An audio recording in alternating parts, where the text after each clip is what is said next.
بسم اللہ الرحمن الرحیم نحمده ونصلي على رسوله الکریم۔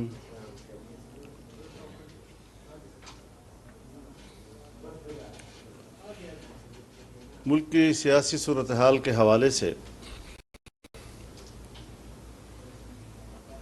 جوں وقت گزر رہا ہے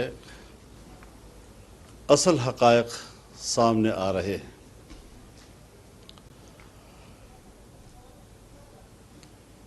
عمران خان ہو یا ان کی قیادت میں پی ٹی آئی، ہم نے 10 سال سے زیادہ عرصہ ہوا ان کے بارے میں جو قوم کو کہا تھا اور بڑے دعوے کے ساتھ ہم نے یہ بات کی تھی، حقائق تک پہنچ کر ہم نے یہ بات کی تھی کہ یہ ایک بیرونی ایجنٹ ہے، یہودی لابی کے ساتھ اس کے رابطے ہیں، اور ان رابطوں کے بہت سے حوالے ہمارے پاس تھے۔ 2018 کے الیکشن میں اسرائیل اور اس کی خفیہ ایجنسی موساد کی طرف سے، انڈیا اور اس کی خفیہ ایجنسی را کی طرف سے، اور بعض عالمی قوتوں کی طرف سے جو ان کی مالی مدد تک بھی کی گئی، اور اس کے حق میں پروپیگنڈے کیے گئے، اس کے لیے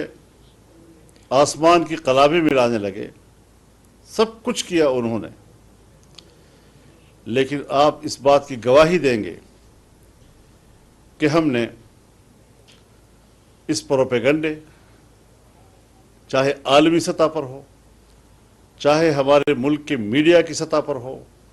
چاہے ہماری اسٹیبلشمنٹ کی سطح پر ہو، ہم نے نہ کمپرومائز کیا، نہ اپنے موقف سے ہٹے۔ اور ایک ہفتہ قبل جب اقوام متحدہ میں اسرائیل نے پاکستان پر 75 سال کے بعد پہلی مرتبہ تنقید کی، وہ ایک ناجائز تنقید تھی، پاکستان نے اس کو تسلیم نہیں کیا، اسرائیل نے ہمیں تسلیم نہیں کیا۔ پاکستان نے اپنے قیام سے پہل سن 1940 کی قرارداد میں فلسطین کی سرزمین پر یہودی بستیاں قائم کرنے کی مخالفت کی تھی، اور فلسطینیوں کے حق کے لیے آواز بلند کی تھی۔ یعنی قیام پاکستان کی جو بنیاد ہے اس میں فلسطینیوں کے حق میں پاکستان کا موقف، اور وہاں پر صہیونیوں کے موقف کے خلاف پاکستان کا موقف، یہ پاکستان کی اساس میں شامل ہے۔ اور جب اسرائیل وجود میں آتا ہے تو اسرائیل کا اس وقت کا وزیر اعظم اپنے خارجہ پالیسی کے پہلے پالیسی بیان میں کہتا ہے کہ اسرائیل کی خارجہ پالیسی کی بنیاد ایک نوزائیدہ مسلم ریاست کا خاتمہ ہوگا۔ تو پاکستان کے بارے میں اسرائیل کی سوچ اول دن سے اس کی اساس میں شامل ہے۔ اس کے بعد پاکستان پر ایسے حکمران کہ جو لندن میں اگر الیکشن ہوتا ہے تو یہ اس کینڈیڈیٹ کی حمایت کے لیے یہاں سے جاتا ہے کہ جو کنزرویٹو فرینڈز آف اسرائیل جیسی تنظیم کی طرف سے وہ نمائندہ۔ آج امریکی کانگریس میں اسرائیل فرینڈز کمیٹی کی بڑے، جو پاکستان میں علیحدگی پسند تحریکوں کی بھی حامی ہے، پاکستان توڑنے کی سازشوں میں بھی شریک ہے، اور وہ برملا عمران خان کی حمایت کر رہا ہے اور پاکستان کی اوپر تنقید کر رہا ہے۔ لیکن اقوام متحدہ کے فورم پر پہلی مرتبہ اسرائیل نے آ کر اپنا نقاب اپنے چہرے سے اتار دیا ہے۔ اس نے پی ٹی آئی کے گرفتار لوگوں کو ناجائز گرفتاریوں سے تعبیر کیا ہے اور دعویٰ کیا کہ ان پر تشدد ہو رہا ہے، اور ان کے خلاف جو ہرزہ سرائی خود عمران خان نے کی اور اپنے ہی لوگوں کے بارے میں یہ مشہور کیا کہ ان کے ساتھ جنسی تشدد ہوا ہے، اسرائیل کے نمائندگی میں پاکستان کے اوپر یہی الزامات لگائے ہیں۔ اب آپ خود اندازہ لگائیں کہ کہاں سے اس کی ڈوری ہل رہی ہے۔ آج آپ کو معلوم ہے جب اس کی حکومت ختم ہوئی تو اس نے ایک سفید کاغذ لہرایا، اپنے آپ کو مظلوم بنایا، چورن بیچا اس نے کہ امریکہ نے میرے خلاف سازش کی ہے۔ ایک سائفر کو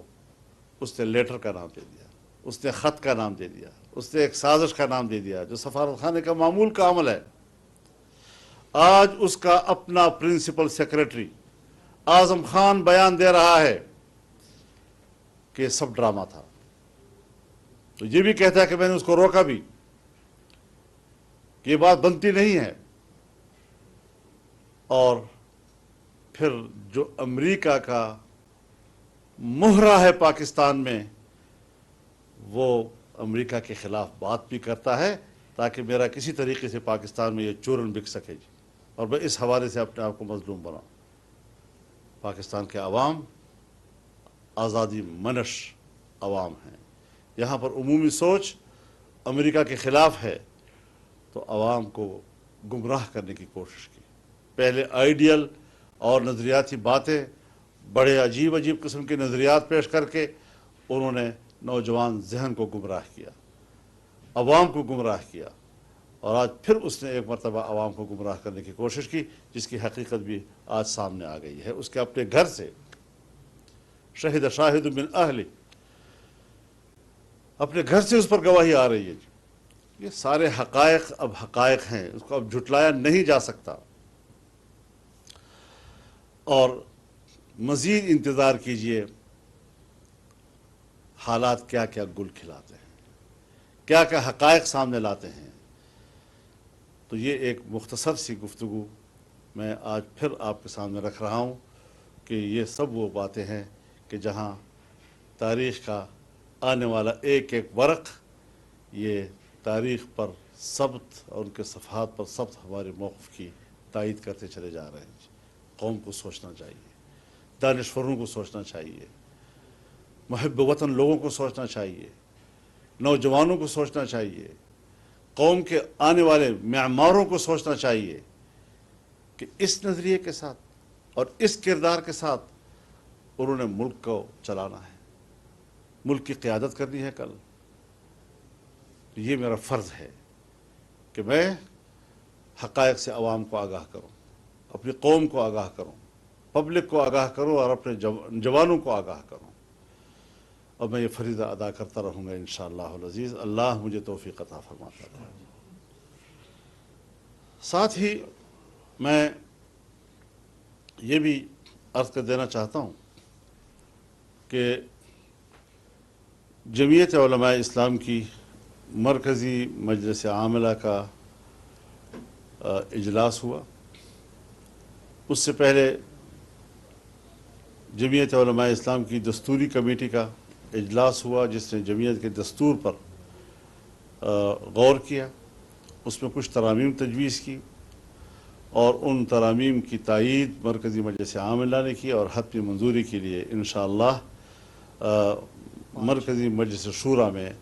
پیش کیا جائے گا، جو 5 اگست کو طلب کیا جا رہا ہے۔ تو اس اعتبار سے ہم الیکشن میں بھرپور حصہ لیں گے، اور ہماری مجلس شورا پہلے بھی اس بات کا اعلان کر چکی ہے کہ ہم پورے ملک پہ